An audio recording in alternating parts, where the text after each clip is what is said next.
Hello everyone. Hello once again. Merry Christmas in arrears. Happy New Year in advance. Thank you so much for 2023. Thank you for being with us. Thank you for subscribing. Thank you for the successes.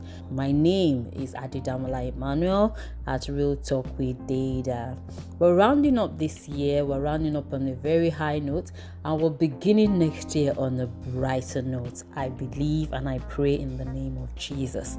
Okay, so last question for the year actually is what I want to talk about. And the last question for the year is, if you're in a relationship, why is it that some of your friends tend to assume that you're not available to them? Okay, very true. It's two-sided actually, so I'm going to take it one step at a time. So I would say to you, what are you doing that is making them feel that you're not available to them? Honestly, you can be unavailable because you're also in a relationship, which is a new relationship, and you're trying to know your other partner. So when you say unavailable, is it that you guys are not seeing each other again? You're not making out time for each other? And the reason they would think that you're not available to them is probably because you're trying to build a new thing. And I think if they are really your friends, they should also understand that at this point in time, you're trying to build a new thing, and then they should just be with you and know that, okay, it's just for a time. And after a while, everybody will feel like this. There's something that happens in a relationship when you guys first meet. You're trying to know each other, right? You're trying to know what the person likes, what the person doesn't like. It's even in friendship, even in any kind of ship actually, which is friendship, which is being with a spouse, whatever. There's a place where you know each other. There's a place where you disagree to agree.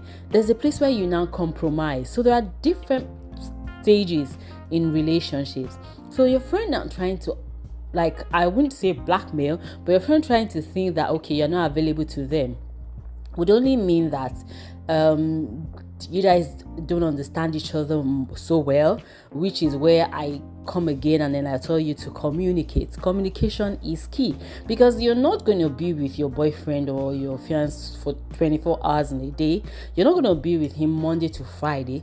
So I'm sure that even with your friends, you're not always with each other all the time, right? But you guys make time for each other, like call each other on the phone and then see each other sometime. That's why sometimes people talk about girls' day night out, girls' day out, or whatever, or girls' weekend or weekend trip and stuff like that. Make those things available to each other. Be available for each other. That way, I'm sure even your partner also needs space. Even you, sometimes you need space. So coming and saying that, and then to say that your friends think that you are not available to them, would require that you guys communicate.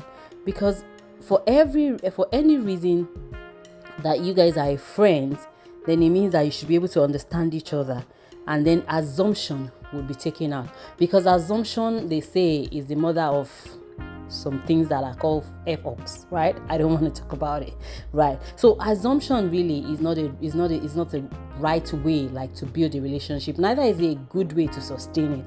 So if there's an issue and they think that you're not available because you're not in a relationship, then communicate about it.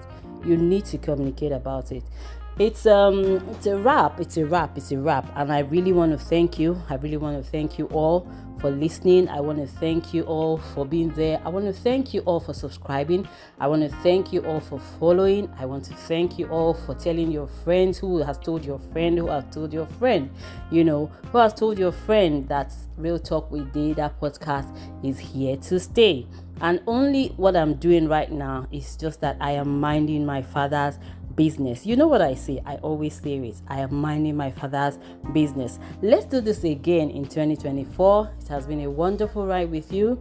I love talking to you all, and I hope that I know basically that I would have a very good 2024. Because the path of a just, they say, is as a shining light that shines more and more and more and more onto a perfect day. Thank you so much. See you again next year by God's grace. Thank you, and bye-bye.